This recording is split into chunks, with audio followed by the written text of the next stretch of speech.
महाकुंभ में माघ पूर्णिमा का अमृत स्नान जारी। संगम तट पर श्रद्धालुओं की भारी भीड़, बड़ी संख्या में भक्त लगा रहे हैं डुबकी। माघ पूर्णिमा पर बड़ी संख्या में श्रद्धालु पहुंच रहे त्रिवेणी संगम।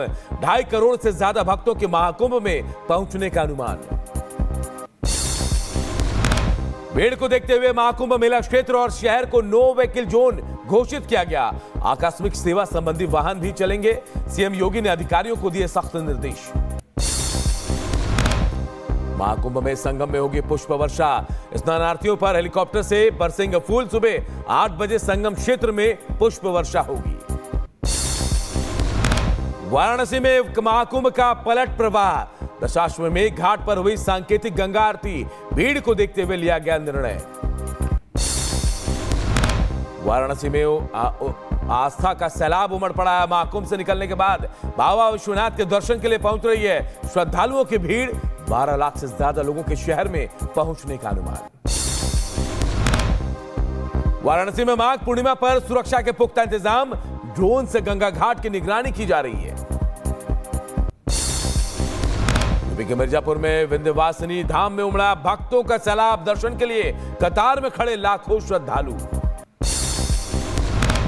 शाहजहांपुर में कोलाघाट पुल पर लगा लंबा जाम। पुल के दोनों तरफ कुंभ और गंगा स्नान के चलते लगा भयंकर जाम। महाकुंभ में जाने के लिए रायबरेली रेलवे स्टेशन पर उमड़ी श्रद्धालुओं की भीड़। प्लेटफॉर्म पर लोगों का चढ़ना उतरना हुआ मुश्किल। शाहजहांपुर रेलवे स्टेशन से महाकुंभ जा रहे अनजान अनाज वाले बाबा का वीडियो आया सामने। बाबा ने सिर पर उगाया गेहूं, चना और जौ। बाबा को देखने के लिए रेलवे स्टेशन पर लोगों का तांता लग गया। अभिनेता विद्युत जामवाल ने महाकुंभ में लगाई आस्था की डुबकी। महाकुंभ में किया शंखनाद। बोले, महाकुंभ में स्नान करने के बाद जो खुशी मिली है उसके आगे भीड़ कुछ नहीं। शिवसेना सांसद श्रीकांत शिंदे का अखिलेश पर तंज। बोले, कुछ लोग डर से डुबकी लगाकर आए। पूरे विपक्ष का रवैया हिंदू और सनातन विरोधी है। स्नान तो करना पड़ेगा, डुबकी तो लगाना पड़ेगा। अखिलेश जी, डर से डुबकी जो है कुछ लोग वहां पर लगा के आए। हिंदुओं का विरोध, श्रद्धा का विरोध, ये करने का काम हमेशा इन्होंने किया है। महाशिवरात्रि पर बागेश्वर धाम में 251 बेटियों का विवाह कराएंगे धीरेन्द्र शास्त्री। कन्या विवाह महोत्सव में शामिल होंगी राष्ट्रपति।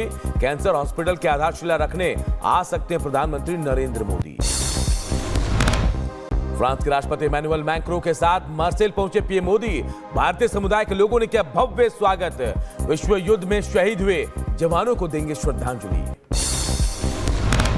पेरिस में एआई समिट के दौरान अमेरिकी उपराष्ट्रपति जेडी वेंस से हुई पीएम मोदी की मुलाकात। द्विपक्षीय मुद्दों पर हुई चर्चा।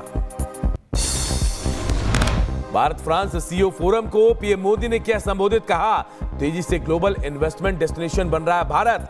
फिनटेक, फार्मा, एग्रीकल्चर, एविएशन में निवेश कर दिया न्योता। पेरिस में पीएम मोदी ने एआई समिट को किया संबोधित। कहा, एआई से भविष्य में बनेंगी नई तरह की नौकरियां। विदेश मंत्रालय ने दी जानकारी। भारत में होगा अगला एआई समिट। भारत में होगा अगले एआई समिट का आयोजन। पीएम मोदी बोले, मेजबानी करने में खुशी होगी।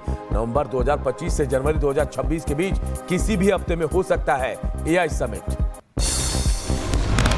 संसद भवन में अमित शाह से मिले बीजेपी अध्यक्ष जेपी नड्डा। दिल्ली बीजेपी के 10 सीनियर विधायकों ने भी नड्डा से मुलाकात की। पीएम मोदी के विदेश दौरे से लौटने के बाद नए सीएम का ऐलान संभव। बीजेपी अध्यक्ष जेपी नड्डा से बीजेपी विधायकों ने मुलाकात की। जेपी नड्डा ने जनरेशन चेंज का दिया संदेश। पीएम के विदेश दौरे से लौटने के बाद विधायक दल की मीटिंग संभव। मणिपुर में लागू हो सकता है राष्ट्रपति शासन। सूत्रों के हवाले से खबर। बीजेपी नहीं उठाएगी सरकार बनाने के लिए कोई कदम।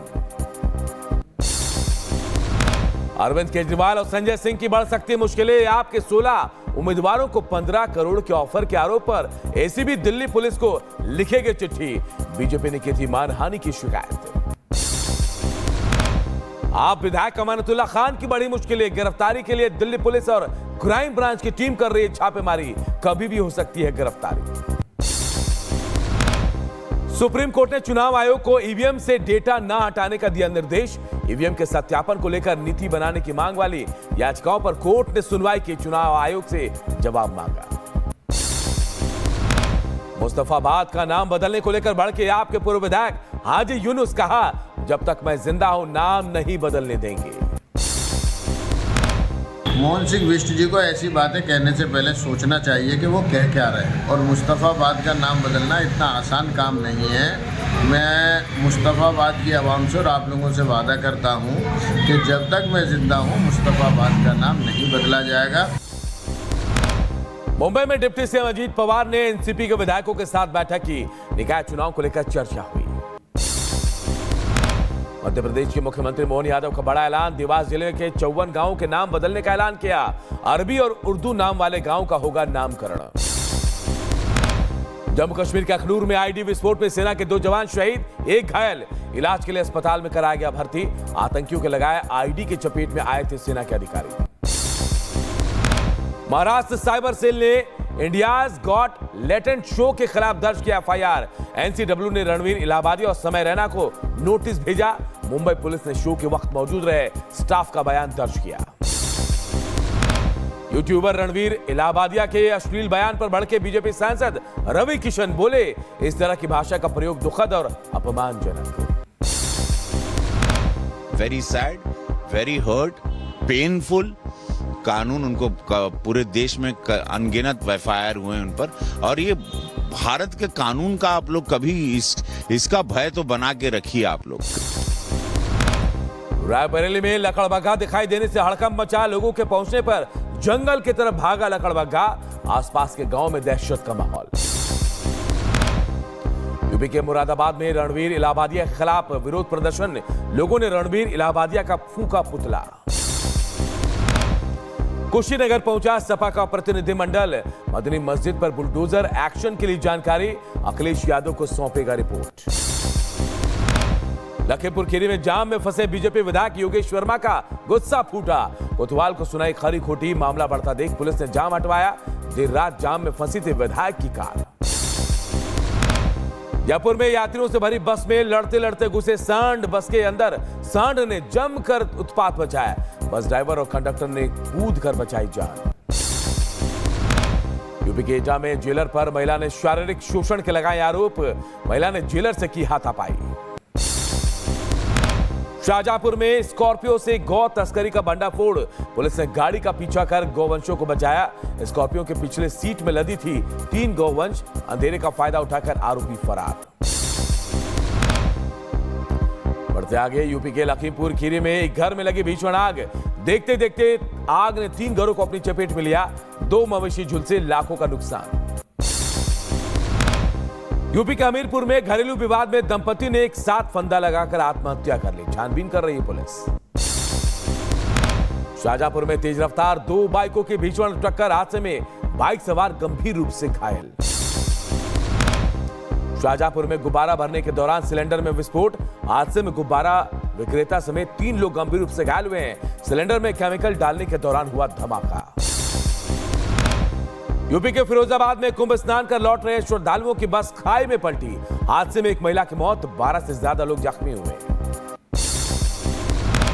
यूपी के मिर्जापुर में दर्दनाक हादसा, सड़क किनारे खड़े ट्रक में घुसी श्रद्धालुओं से भरी कार, हादसे में 2 लोगों की मौत, 5 लोग घायल, घायलों को अस्पताल में कराया गया भर्ती। उत्तराखंड के हरिद्वार में पुलिस और बदमाशों के बीच मुठभेड़, जवाबी कार्रवाई में 2 बदमाशों को गोली लगी। बदायूं में डीजे बजाने के विवाद में मारपीट हुई, बारातियों ने दुल्हन के भाइयों को पीटा, पीड़ित परिजनों ने आरोपी बारातियों पर कार्रवाई की मांग की है। बुलंदशहर में बिजली कनेक्शन काटने में गई टीम पर हमला, जेई की शिकायत पर मामले की जांचबीन कर रही है पुलिस। हरियाणा के यमुनानगर में ताबड़तोड़ फायरिंग, स्कूटी सवार बदमाशों ने कार में बैठे युवक को गोली मारी, बाद में आरोपी ने खुद को भी गोली मारी, मौके पर ही मौत, पुलिस मामले की छानबीन कर रही है। मध्य प्रदेश में दमोह में आदिवासी युवक की हत्या, घर के बाहर मिला युवक का शव, पुलिस मामले की छानबीन में जुटी। यूपी के मैनपुरी में दबंगों के हौसले बुलंद, पुलिस के सामने छात्र को दबंगों ने बेरहमी से पीटा, मारपीट का वीडियो सोशल मीडिया में वायरल। यूपी के फिरोजाबाद में वन विभाग की टीम पर जानलेवा हमला। लकड़ी तस्करों ने हमला किया। वन दारोगा समेत 2 लोगों को अस्पताल में भर्ती कराया गया। यूपी के अलीगढ़ में दबंगों ने छात्रा से छेड़छाड़ के विरोध करने पर कार चालक को भी पीटा। यूपी के झांसी में राजमिस्त्री की हत्या का खुलासा। पुलिस ने 4 आरोपियों को गिरफ्तार किया। राजमिस्त्री की पत्नी पर थी बुरी नजर, विरोध किया तो कर दी हत्या। अलीगढ़ में युवक की चाकू से गोद कर निर्मम हत्या। कोर्ट में पेशी से 1 दिन पहले युवक की हत्या। छानबीन कर रही है पुलिस।